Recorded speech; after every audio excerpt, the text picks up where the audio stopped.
반드시 그가 계신 것과 그를 찾는 자들에게 상 주심을 믿어야 할지니라. 히브리서 11장 6절이었어요. 오늘도 여러분의 믿음대로 놀라운 역사가 나타나야 될 줄 믿습니다.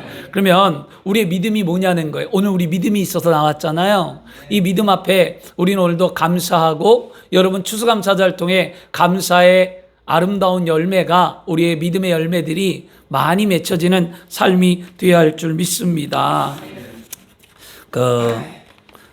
원래 기독교 문화는요, 여러분, 어떤 문화냐면 우리 기독교 문화 속에 있는 사람들은 감사하다는 말을 많이 하고 입에 달고 살아갑니다. 그래서 땡큐라는 말을 많이 하거든요. 근데 이 땡큐라는 말은 거의 선진국에서 한다고 하는데 아니에요. 기독교 국가들이 가장 많이 합니다. 땡큐라는 말을. 다른 데 국가에는 이런 말을 잘 안 써요. 원래는 그래서 기독교 문화권에 있는 사람은 땡큐라는 말을 쓰는데 이 말은 여러분이 알다시피 감사합니다라는 거잖아요. 근데 이 감사하다는 말에 또 하나 넣으면 고맙습니다라는 의미도 있고요. 그 다음에 수고하셨습니다라는 의미도 이 땡큐라는 말에 들어 있습니다. 그래서 이 감사라는 것은 그것이 소중하다라는 의미를 갖고 있다는 거예요. 아, 당신이 나에게 소중한 존재입니다. 이렇게 해줘서 정말 소중합니다. 이런 의미인데요. 탈무드에는 이런 말이 있어요. 탈무드에는요, 혓바닥에게 감사합니다라는 말을 버릇들이기 전에 아무 말도 하지 말라. 탈무드의 지혜에서였어요. 그래서 요즘 자녀들이 1명, 2명 나왔어요. 그게 뭐냐면 여러분 시대예요. 여러분이 지금 시대의 자녀들이 둘이고 그 다음에 그 자녀들이 지금 살아갑니다. 지금 30대, 40대, 또 50대, 저를 비롯해서 그렇게 살아가는데 그렇게 살다 보니까 항상 부모들이 어떻게 합니까? 너무 보호 속에서 살다 보니까 자녀들이 유아독전이나 자기 중심이나 이기심으로 살아갑니다. 그래서 그렇게 살아가는 자녀들에게는요, 무엇이냐면 감사함이 없어요. 감사하다는 말을 잘 알아요. 왜? 감사하라 그러면 요즘 애들이 뭐라 그러냐면 요즘 애들도 마찬가지고요. 좀 감사해봐 그러면 왜 감사해야 돼요? 왜라는 것부터 먼저 물어요.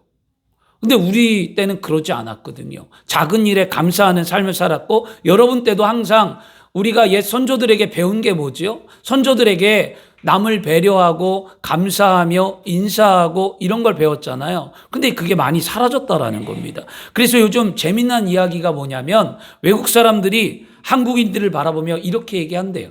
You thank you. 너 때문에 감사하다는 거. 하도 감사하다는 말을 잊어버리고 살아니까 외국인들이 와갖고 한국인을 바라보면서 You thank you. 그래, 너 때문에 내가 감사하다. 이렇게 얘기합니다. 근데 이 말을 이 예화를 딱 읽으면서 마음에 느낀 건 뭐냐면 우리는 항상 당신 때문에 감사하다는 말을 하셔야 돼요.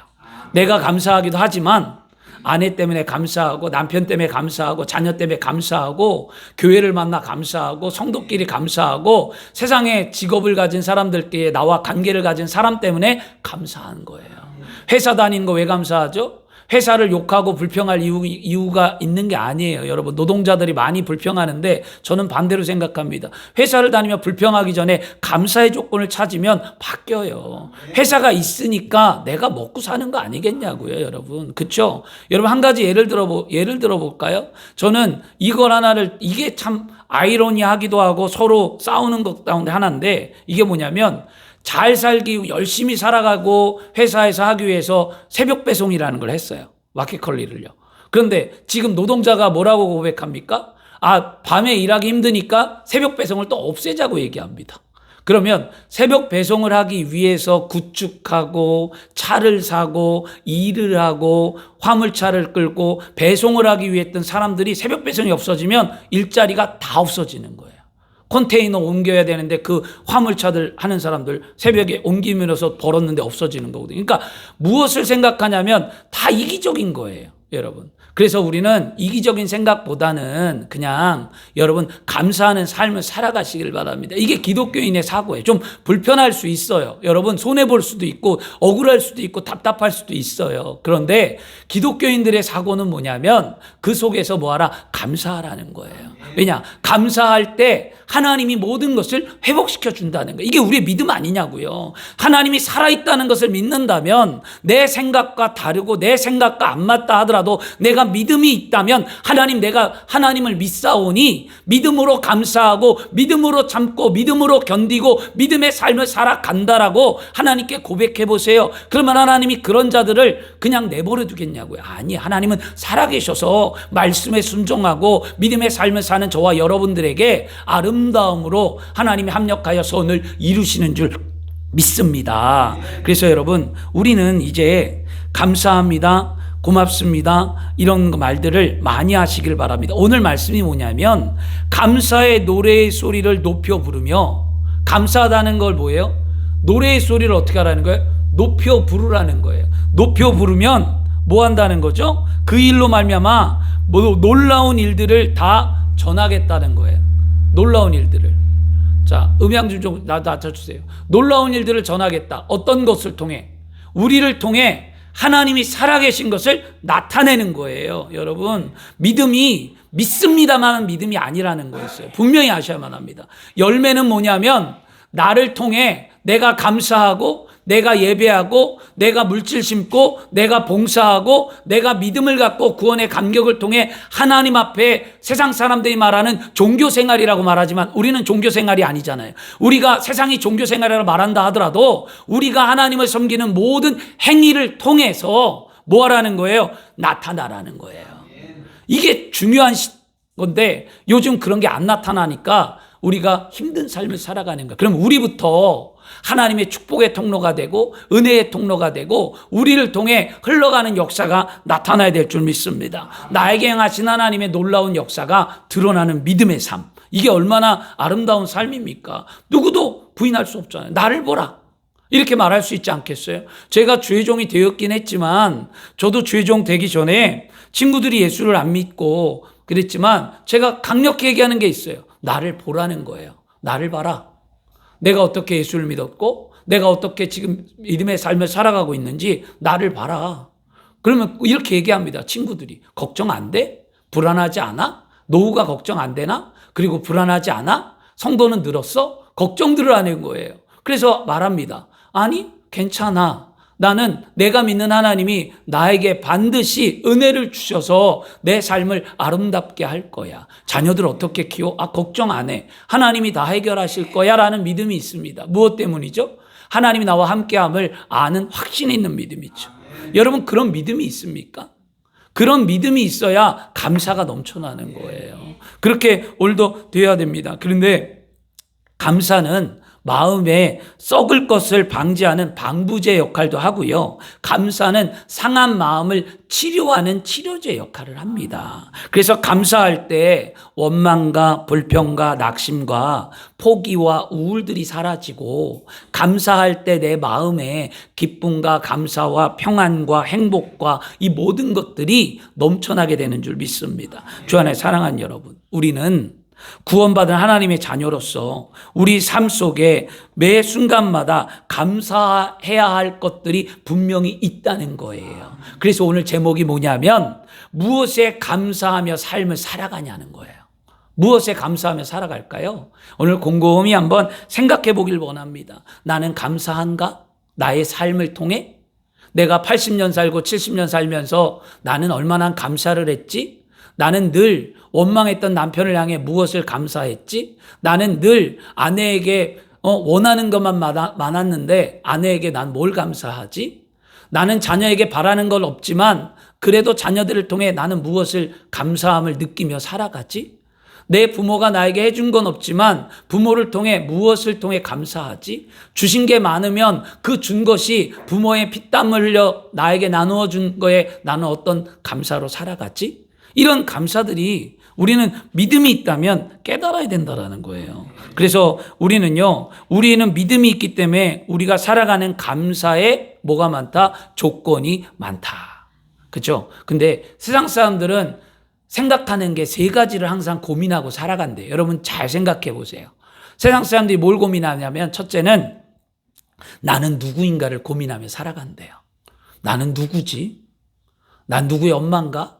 아니면 나 이름 석자를 가진 사람인가? 난 여성인가? 남성인가? 나는 왜 태어났지? 나는 어디로부터 인생을 살지? 자꾸 자신의 존재 가치에서 나는 누구인가를 고민하며 산대요. 이거 안 고민하는 사람은요, 삶의 가치가 없는 사람이에요. 진짜 여러분, 뭐 그냥 의미 없이 살아가는 거예요. 내가 누구인가를 고민하는 사람이 인생을 아름답게 살아갑니다. 그래서 많은 사람들이 나는 누구인가에 자기 정체성에서 고민하고요. 또 사람들이 항상 느끼는 게 뭐냐면, 자, 노인이 되어져 간다라는 것, 나이가 들고 노인이 되어져 간다는 것은 외롭고 힘들고 때로는 우울감도 있고요. 또 어려서 청년이 되어져 가고 중년이 되어져 가고 결혼을 하고 삶이 변화되어져 가는 과정 가운데에 사람들은 꼭 생각하는 게 뭐냐? 나는 과연 중요한 존재인가? 난 회사에서 중요한 존재인가?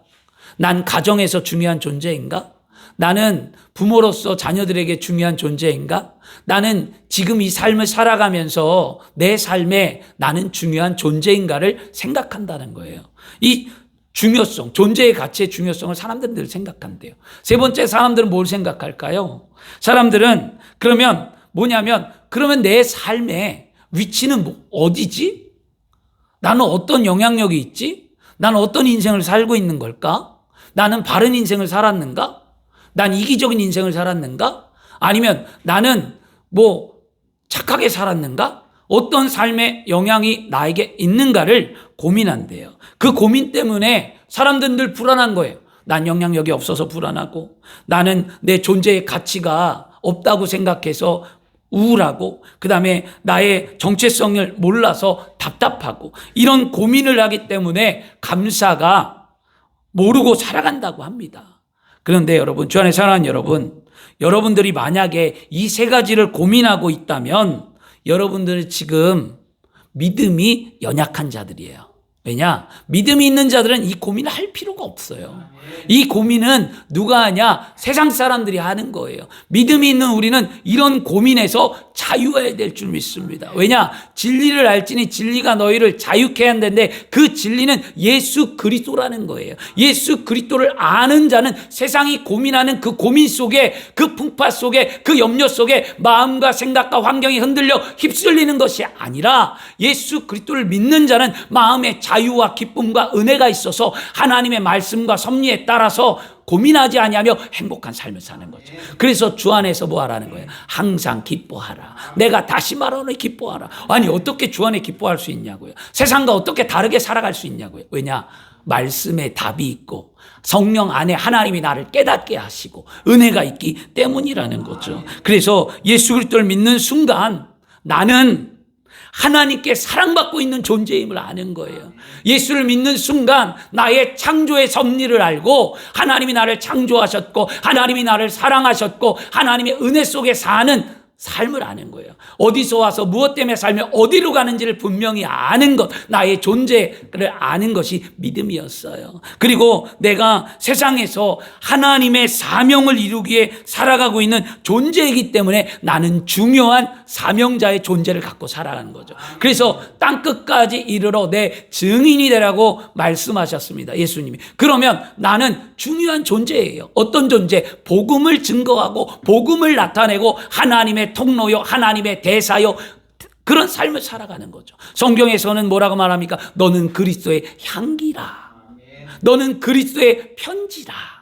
편지를 받으면 소식을 전해주는 거고요, 향기는 기쁨의 은혜를 주는 거잖아요. 그것이 우리가 여러분 존재에 중요한 거고요. 영향력은 뭘까요? 그러면 내 삶에 어떤 영향력이 있는가? 여러분을 통하여 하나님의 나라가 세워져야 될 줄 믿습니다. 여러분, 전도하는 거 중요해요. 전도하셔야 돼요. 그러나 저는 분명히 얘기합니다. 입술을 열어 복음을 증거하고 나아가서 전도하는 거 굉장히 중요합니다. 이거는 우리가 죽을 때까지 하는 거예요. 그러나 그보다 앞서 더 중요한 건 무엇이냐면, 우리의 삶에, 여러분이 살아가는 삶 속에 믿음의 삶에 열매가 있어야 된다라는 거예요. 여러분을 통해 하나님이 먼저 열매 맺기를 원한다라는 거예요.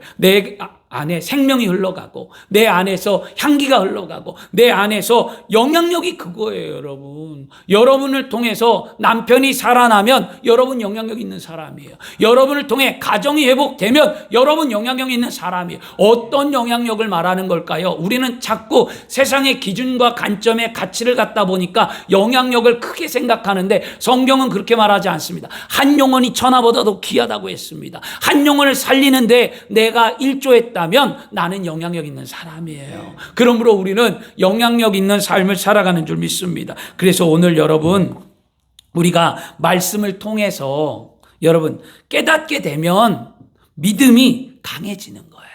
말씀을 통해 깨달으면 믿음이 강해지고, 믿음이 강해졌다는 증거는 뭐예요? 확신이 있는 거예요. 확신이. 믿음은 흔들리는 게 아니고 확신 속에 세워지는 거예요. 그러면 확신이 강해지면 또 뭐가 냐? 감사가 넘쳐나는 거예요. 왜냐? 나를 사랑하시고 나와 함께 하시며 이 연약한 나를 들어쓰시는 하나님 앞에 감사할 수 있다는 거죠.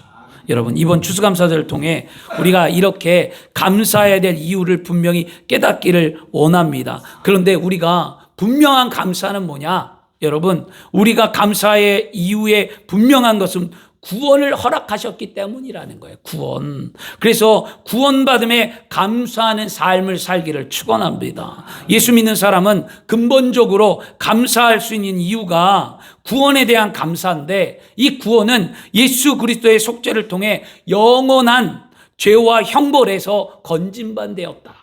그래서 예수를 믿음으로 하나님의 아름다운 천국이 우리 안에 소유되었다는 거죠. 그래서 데살로니가 후서 2장 13절에 주께서 사랑하시는 형제들아, 우리가 항상 너희에게 관하여 마땅히 하나님께 감사할 것은 하나님이 처음부터 너희를 택하사 성령의 거룩하게 하심과 진리를 믿음으로 구원을 받게 하셨습니다. 왜 감사하라 그랬어요? 하나님은 처음부터 만세전부터 나를 아시고 하나님은 성령으로 말미암아 내 안에 예수 그리스도를 믿게 하셔서 하나님 앞에 구원의 감격으로 살게 하셨다는 거잖아요. 그러면 우리 현실 속에 때로는 시련이 오고 고난 때문에 구원의 은혜를 잊어버리지 마세요. 어떤 분들은 얘기합니다. 고난이 오면 나 하나님 안 믿을래 라고 떠나고, 시련과 연단이 오면 내가 기도했는데 내가 이렇게 살았는데 하나님이 나에게 해준 게 뭐가 있냐고 원망합니다. 여러분, 그런 게 여러분 안에 분명히 있었어요. 그리고 남자들이 여기 많은데, 우리 교회 남성들이 많은데, 남성들이 아내가 먼저 예수를 믿고 남자가 뒤늦게 믿으면 남자들이 꼭 하는 말이 있어요. 토요일마다 기분 나쁘면 뭐라 그래? 아내한테 나 내일 교회 안 가. 교회 안 가는 게 유세예요. 남편들이 항상 나 교회 안 가 내일. 그러면 아내는 그게 속상한 거예요. 기껏 구원시켜서 열심히 하고 주일 예배해야 되는데 내일 교회 안 간대. 그럼 얼마나 아내의 마음이 무너지겠냐고요. 때로는 술을 많이 먹고 와서 술에 취해서 술독에 못 깨서 못 오는 분들도 있고, 때로는 저녁에 아내와 남편과 싸워서 안 오는 사람들도 있고, 때로는 자기 아픔과 고난이 너무 괴로워서 주일날 안 나온 사람도 있고, 하나님을 사랑한 걸 알면서도 내 결단의 의지가 약해서 안 나오는 분들도 있고, 직장에 통해서 못 나오는 분들도 있다라는 거예요. 그런데 우리가 분명히 알아야 될 건 뭐냐면, 우리는요, 구원의 은혜를 잊지 말라는 거예요. 어떤 환경이 있고 어떤 어려움이 있어도 우리 다 이런 실수를 하면서 살아가는 거예요. 이거 부끄러운 거 아니에요, 여러분. 이거 말하면 사람들이 막 부끄럽다고 힘들다고 하는데, 아니, 뭐가 부끄럽고 뭐가 힘들죠? 뭐가 가식적이어야 되죠? 저는 항상 얘기하잖아요. 하나님 앞에 뭐하라? 정직하라. 그리고 하나님 앞에 정직하고 하나님 앞에 성실하여서 거룩한 삶을 살라는 거예요. 우리가 부끄럽지 않은 사람이 어디 있냐고요, 하나님 앞에. 주의 종이 안 부끄러워요? 주의 종들도 다 부끄러워요. 예수 믿는 사람들이 교회 오면 다 고상하고 뭐 거룩하고 뭐 보이는 모습이 단 것 같고 막 찬송 크게 하고 소리 높이고 아멘하고 눈물 뿌리고 이런 모습 보고 우리는 은혜가 있다고 하는데, 그거는 모습으로 은혜를 판단하지 마세요. 은혜는 뭐냐? 진실한 거예요. 하나님 앞에 있는 모습 그대로 보이는 거예요. 오늘 이 시간 은혜를 받으려면 나의 있는 모습 그대로 고백해야만 합니다. 한 주간에 어떤 삶을 살았든지 그것이 죄악 앞에 무너졌고 내가 하나님 보시기에 아름답지 않았다면 오늘 이 시간 예배 가운데 하나님 나의 모습을 용서하소서. 사랑하지 못한 나의 모습, 미워했던 나의 모습, 헌신하지 않았던 나의 모습, 죄악에 무너졌던 나의 모습, 하나님 구원의 감격에서 벗어났던 나의 모습을 용서해달라고 회개하고 다시 은혜를 구하는 삶을 살아가는 것, 이게 믿음이에요. 여러분, 우리 이런 믿음의 삶을 좀 살았으면 좋겠어요. 그래서 그런 것들이 달라져야 될 줄 믿습니다. 그러면 하나님의 구원이 무슨 뭐 천국만 이르기 위한 구원일까요? 아니, 하나님의 구원은 전인적인 구원이에요, 여러분. 전인적인 구원이 뭐냐면 아까 얘기했어요. 죄악, 첫 번째는 죄악에서 우리를 건지신 하나님. 그런데 죄악에서 건짐과 더불어 하나님은 말씀합니다. 흑암에서 우리를 건졌다는 거예요. 구원은요. 흑암은 뭐냐면 보세요. 영혼이 잘 되면 범사가 잘 되고 강건한데 이 땅에 공중 권세를 잡은 악한 원수 마귀가 흑암 가운데 예수를 믿는 자들을 핍박하고 예수를 믿는 자들을 세상으로 돌아가게 하고 하나님과의 관계를 끊어버리게 하는 게 누구예요? 원수 마귀예요. 예수를 믿었다가 나중에 시험 들어서 하나님을 멀리한 사람들이 있어요. 그 사람들이 대부분 하는 얘기가 뭔지 아십니까? 예수를 믿었다가 멀리한 사람들이 이렇게 얘기합니다. 나 교회 안 가도 하나님이 나 사랑해. 그리고 하나님이 나 믿음 있어. 교회 안 가도 믿음이 있다는 말을 달고 사는 사람들이 그런 사람들이에요. 제가 전도를 했는데 한 분이 그런 얘기를 합니다. 예전에 예수를 믿었대요. 근데 어떤 상처가 있는지 모르겠지만 그 상처 속에서 그렇게 얘기했어요. 저는요, 교회 안 가도 하나님이 자기를 사랑한대. 물론 사랑하죠. 교회 안 가도 하나님 당신을 사랑합니다. 그런데 그러면 믿음이 뭐냐는 거예요. 믿음이 있으면 그러면 그렇게 믿음 있다고 고백한다면 믿음의 행위가 없는데 행위로 하나님 앞에 구원의 감사함으로 나타내라고 했는데 행위가 어떻게 따라가겠냐고 설득하고 설득했는데도 안 되더라고요. 그 마음의 상처가 깊은 거예요. 그 상처는 누가 해결할까요? 하나님이 어루만져 주지 않으면 해결할 수 없는 거예요. 우리 주인집 어르신 나이가 이제 90인데 그분이 늘 하는 얘기예요. 착하면 천국 간대. 그럼 제가 늘 얘기해요. 착해서 천국 가는 거 아니에요. 착하다고 천국 못 가요. 자기는 의롭게 살았대. 다른 사람에게 한 번도 해를 끼치지 않고 착하게 살아왔대. 착하게 살았기 때문에 자기는 천국 간대. 그래서 제가 항상 얘기합니다. 아니에요, 어르신. 착하다고 천국 못 갑니다. 예수를 믿어야 천국 갑니다. 그리고 예수를 믿었으면 믿음의 삶을 살아가야 천국 갑니다. 그래서 믿음의 삶을 살라라고 말씀드렸습니다. 흑암은요 말합니다. 골로새서 1장 13절에 그가 우리를 흑암의 권세에서 건져내사 그의 사랑하는 아들의 나라로 옮기셨다. 하나님은 이 땅에서 어둠의 권세 앞에 우리를 당당한 그리스도인으로 살 수 있도록 행복한 삶을 살고 아름다운 삶을 살 수 있도록 이 공중권세 잡은 악한 원수마귀 사단에서 우리를 건져내신 게 구원이라는 거예요. 이 구원의 의미를 깨달으면 감사할 수 있습니다. 또 구원은 뭐냐면 여러분 질병을 고쳐주는 거예요. 여러분 몸이 아픈 것 때문에 두렵죠. 병 걸리는 것 때문에 두렵죠. 인간은 생로병사를 안고 살아갑니다. 여러분 세월에 따라 나이에 따라 늙어감에 몸이 병들고 아픈 걸 이상히 여길 필요가 없는 거예요. 예수 믿으면 왜 병드냐고. 예수 믿으면 병 안 들어요? 병 들어요. 근데 신앙이 뭐냐? 예수 믿는 사람들이 병들었을 때 세상과 다른 건 뭐냐면 그 병 또한 감사함으로 받아들이고 하나님의 뜻 아래 그 병든 육체를 갖고 하나님의 아름다운 삶을 살아내는 게 그리스도인이에요. 병들었다고 원망하고 암에 걸렸다고 그렇게 하면 안 되잖아요. 여러분 유명한 코미디언, 여자 코미디언이 박미선이라는 코미디언이 있어요. 유방암으로 인해서 고통당했습니다. 그런데 그 코미디언이 말한 게 뭐냐면 믿음에 대해서 뭐라면 믿음은 이해되는 것이 아니라 믿는 거라고 말해요. 그리고 자신이 암이 걸렸는데도 불구하고 하나님이 주신 섭리와 뜻이 이 안에 있음을 고백하며 자신의 암을 오히려 복음을 증거하는 데 사용하고 달랐다는 거예요. 이게 무엇이냐? 믿음이 있는 자는 생각이 다르다는 거예요.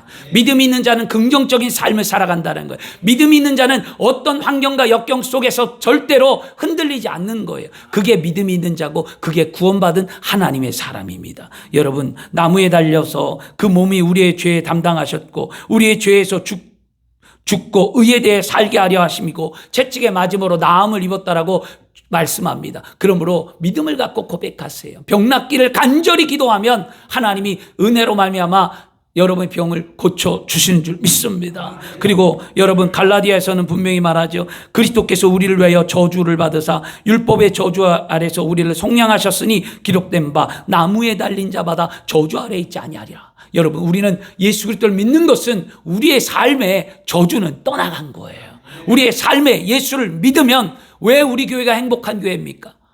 왜 우리가 행복한 교회 이름을 했습니까? 예수 안에 뭐 하라는 거예요? 기쁨을 누리라는 거예요. 이게 뭐냐면 구원을 받았으면 저주가 끊어졌기 때문에 우리는 행복할 수 있다는 거죠. 이 믿음이 좀 생겼으면 좋겠습니다. 주 안에 사랑하는 여러분, 구원에 감사하는 자가 참된 믿음을 가진 자고 구원에 감사하는 자가 축복의 열쇠를 가진 자인 줄 믿습니다. 성도는 구원의 복음을 붙잡고 구원받음에 감사하며 흑암의 세력을 꺾기 위하여 기도하고 말씀 앞에 바로 세워지고 성령의 충만함을 받아 믿음의 역사를 나타내는 하나님의 사람들이 되어야 할 줄 믿습니다. 이것이 전인적인 구원이에요. 구원은 예수 믿고 구원받아 천국 가는 그런 구원의 하나의 단편적인 것이 아니라 구원은 전인적인 우리의 삶의 모든 것을 하나님이 건지셨다는 거예요. 이 건지신 은혜를 알면 달라져야 될 줄 믿습니다. 그러면 하나님의 구원이 이 영적인 구원과 더불어 뭐가 있냐? 육적인 구원이 있다는 거예요. 육적인 구원은 뭐냐면 일용한 양식에 대한 구원의 감사였습니다. 이게 무슨 말이냐면 풍성한 감사의 삶을 살면 하나님께서 우리에게 더 큰 감사의 능력과 삶을 살게 해주시는데요. 여러분, 예수님께서도요, 기도할 때 뭐라고 했습니까? 예수님이 주기도문에 나오잖아요. 주기도문에 예수님이 가르쳐 줄 때 마태복음 6장 11절에 오늘 우리에게 일용한 양식을 주시옵고라는 말이 있어요. 일용한 양식을 주시옵고. 이 말은 양식이 뭘까요? 양식은 생명을 유지하는 데 필요한 음식물이에요.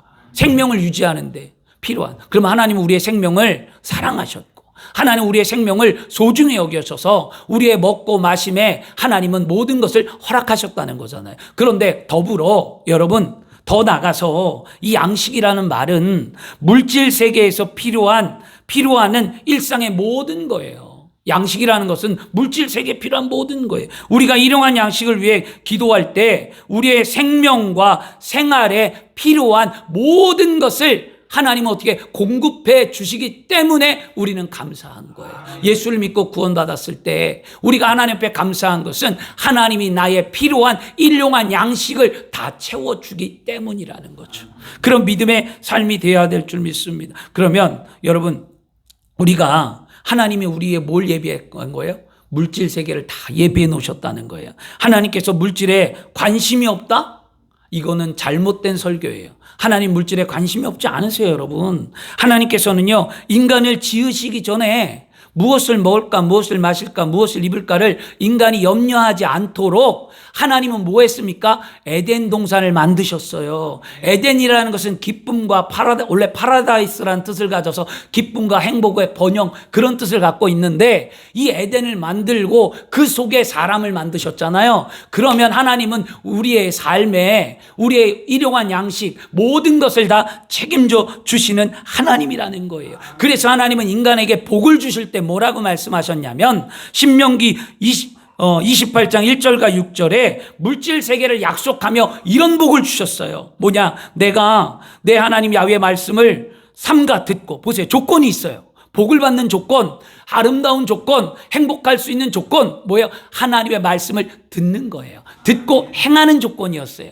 듣고 내가 오늘 내 명령에 그의 모든 명령을 지켜 행하면, 듣고 행하면 내 하나님 야훼께서 내게 모든 민족 위에 뛰어나게 하실 것이라. 내가 내 하나님 야훼의 말씀을 청종하면 이 모든 복이 내게 임하며 내가 이르려니, 어떤 복이에요? 성읍에서도 복을 받고 들에서도 복을 받으며 내 몸의 자녀와 내 토지의 소산과 내 짐승의 새끼와 소와 양의 새끼와 복을 받을 것이며 내 강주리와 떡반죽 그릇이 복을 받을 것이며 내가 들어가도 복을 받고 나가도 복을 받을 것이라.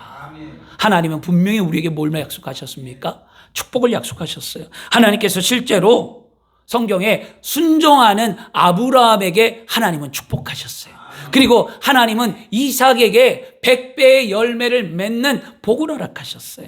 여러분, 하나님은 우리에게 부족함이 없도록 누르고 흔들어 넘치도록 생명이 없도록 풍성한 은혜를 주시는 분이 우리 살아계신 하나님이라는 거예요.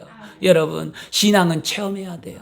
저는 살아계신 하나님이라는 말을 잘 쓰는 이유가 뭐냐면 내 신앙 가운데 하나님은 살아있다는 거예요. 저는 부인하지 않아요. 하나님은 절대적으로 살아계신 분이지, 그리고 하나님은 나를 외면하지 아니하고 하나님은 늘 날 돌보고 지키고 보호하며 늘 나와 동행하시는 하나님이라는 거예요. 이런 여러분의 믿음 가운데에 구원받은 하나님의 사람이라면, 예수 믿고 구원받은 하나님의 자녀가 되었다면 여러분의 믿음과 신앙 안에 확고한 여러분 신앙의 고백이 있어야 된다는 거예요. 그럼 오늘 나는 어떤 신앙의 고백이 있는가? 믿음에 대해서, 하나님에 대해서, 내가 지금까지 믿어온 삶에 대해서 나는 어떤 고백을 할까? 이 고백이 오늘 우리 기도 가운데 여러분의 입술 속에 나오기를 원합니다. 그렇죠? 그래서 우리는 일용할 양식을 위해 우리는 감사할 수 있잖아요. 그리고 분명히 이게 마태복음에 예수님 이런 말씀하셨어요. 7장 11절에 너희가 악한 자라도 좋은 것을 자식에게 줄 알거든 하물며 하늘에 계신 너희 아버지께서 구하는 자에게 좋은 것을 주시지 않겠느냐. 여러분이 구원에 감사하고 여러분이 구원의 감격을 깨닫고 하나님 앞에 감사함으로 구하면 하나님은 우리에게 주신다는 거예요. 그러면 이제는 누리는 좀 삶을 살았으면 좋겠어요. 예수 믿고 여러분 행복함을 누려서 여러분 우리가 나만 누리는 것이 아니라 함께 지어져가는 아름다운 공동체가 되었으면 좋겠습니다. 이처럼 하나님은 인격적이시며 전지전능하셔서 우리의 형편과 처지를 알고 계십니다. 그러므로 걱정하지 말고 하나님께 오늘 맡기시길 바랍니다. 감사하시길 바랍니다. 예배하며 하나님 앞에 믿음의 삶을 들이시기를 바랍니다. 성경은 그런 자에게 뭐라고 하는 거예요? 하나님의 나라를 구하면 모든 것을 더하시겠다는 거예요. 그냥 하나님의 나라를 구해서 더한다라는 말이 아니에요, 여러분. 먼저 그 나라와 그를 구하라. 그러면 이 모든 것을 더한다는 이 말씀이 그냥 맹목적으로 하나님의 일만 하고 하나님의 일을 하면 하나님이 나를 책임져 준다는 말씀이 아니에요, 여러분. 하나님의 일을 할 때 마음가짐에 심령 속에 믿음을 갖고 하나님의 삶을 충실히 살아가고 세상의 열매를 맺으며 하나님의 일을 할 때 준다는 거예요. 우리는 단편적으로 말씀을 알다 보니까 우리는 그냥 문자적으로 말씀을 보고 그냥 믿음의 맹목적인 신앙으로 살다 보니까 우리의 신앙이 흔들리는 거예요. 그리고 때로는 바르지 않은 거였어요. 오늘 우리는 바른 신앙을 갖고 흔들리지 않기를 바랍니다. 그래서 여러분, 우리 모두 다 하늘에 소망이 있고 하나님께서 예비된 천국을 소망하시길 바랍니다. 예수 믿고 천국 가는 것만큼 기쁜 게 어디 있겠습니까? 아담과 하와가 하나님의 명령을 어기고 선악을 알게 하는 나무의 가시를 따먹은 이후에 인류에게 찾아온 것은 죽음이었습니다. 삶의 가장 큰 비극이 바로 죽음의 공포였어요. 그래서 사람들은 죽음을 두려워해요. 인생이 병들어 봐요. 노년이 되어져 가고.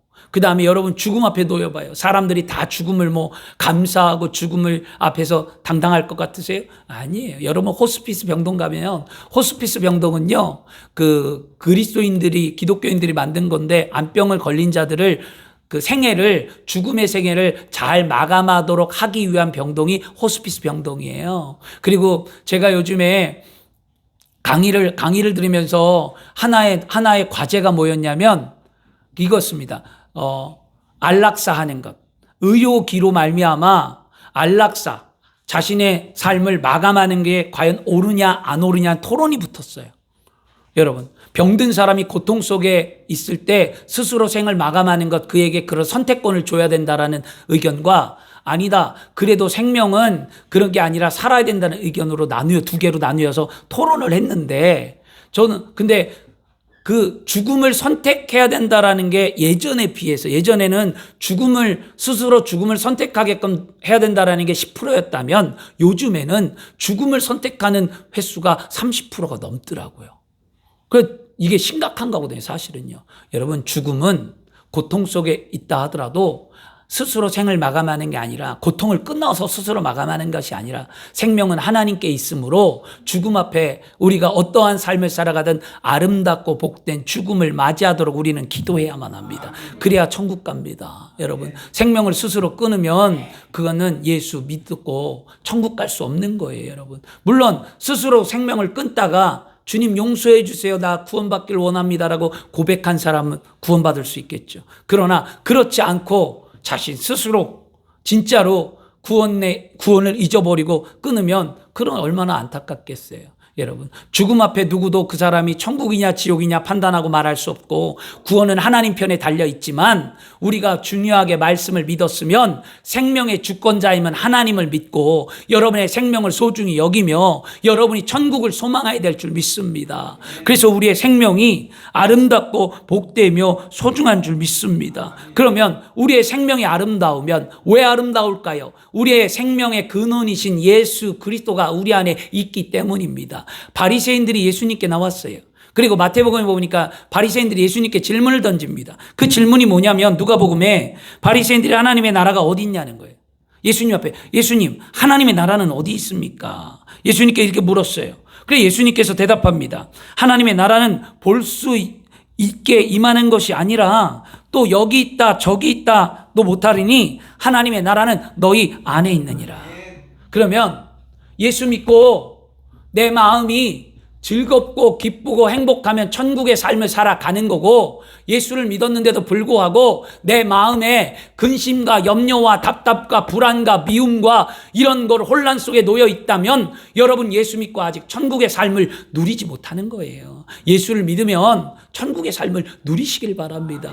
예수 믿고 하늘의 천국을 소망하고 하늘 가는 거 좋아요. 그러나 분명히 내 안에 심령이 그리스도와 함께함으로 천국의 소망을 누려야 되겠죠. 그것 때문에 감사하라는 거예요, 여러분. 그러면 감사가 있게 돼요, 여러분. 그래서 여러분 교회와 성도를 통해 복음 전파가 이루어지고 우리가 지금 살고 있는 이 시대에 하나님의 천국이 우리를 통해 드러나 세상 사람들이 보이지 않는 천국을 가고 믿는 것보다도 우리를 통해 보여지고 나타나고 하나님의 나라와 연갑과 천국의 삶이 무엇인지를 우리가 보임을 통해 하나님의 나라를 세우고 감사하며 복된 삶을 살아야 될 줄 믿습니다. 그런 인생들이 좀 다 되었으면 좋겠어요.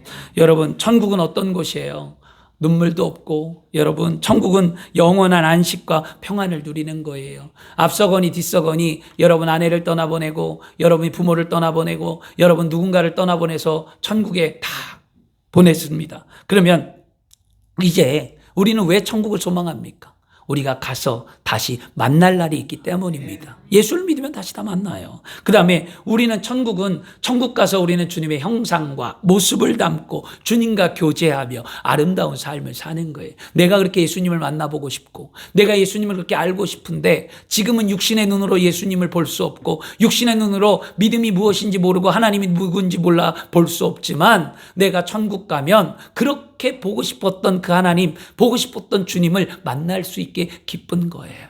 여러분, 그런 게 우리의 믿음의 삶의 모습이었습니다. 그래서 천국에는 눈물도 없고 근심도 없고 탄식이나 죽음도 없습니다. 우리 모두 예수 믿고 천국 가는 가장 큰 축복을 받음에 감사하는 저와 여러분이 되어야 할 줄 믿습니다. 말씀 마치겠습니다.